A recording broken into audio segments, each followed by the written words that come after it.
On September 1st, Texas becomes the first state in the nation to enforce a new law that makes buying or soliciting sex a felony. The new penalty strategically punishes Johns in hopes of taking the life out of sex trafficking and prostitution. Eyewitness News reporter Marvin Hurst reports advocates of the law are counting the days until enforcement begins.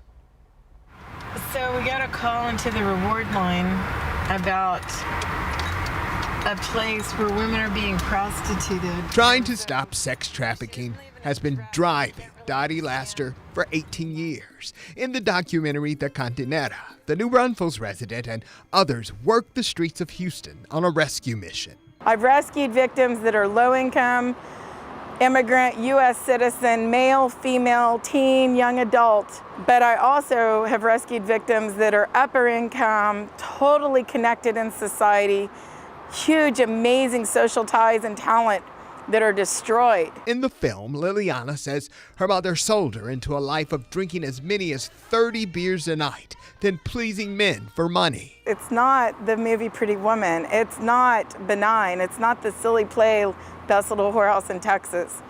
It's the worst Stephen King movie you've ever seen, times 1,000. Prostitution and soliciting the acts are illegal in Texas. On September 1st, a part of House Bill 1540 is making those who buy unlawful pleasure pay a steeper price. Now buying sex or soliciting sex can get you a felony. Advocates say the new law strategically goes after the John. Until you can go after the demand side of things, you'll never be able to cut down on the supply. Cara McMichael heads a nonprofit human trafficking interdiction division. She says adults are not the only ones suspects seek out. I've got kids in my program as young as 5. We have to be able to go after the demand. In this documentary, the victims are primarily Latina, but victim advocates see more. 8 to 10% are African American, 2 to 3% are Asian or some other ethnicity. Probably about 30 to 40% are Hispanic, but the majority are still white. The new law also opens doors to go after certain businesses where prostitution and sex trafficking happen, criminally and in civil court.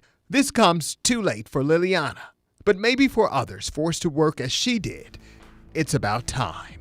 Marvin Hurst, KENS 5, Eyewitness News.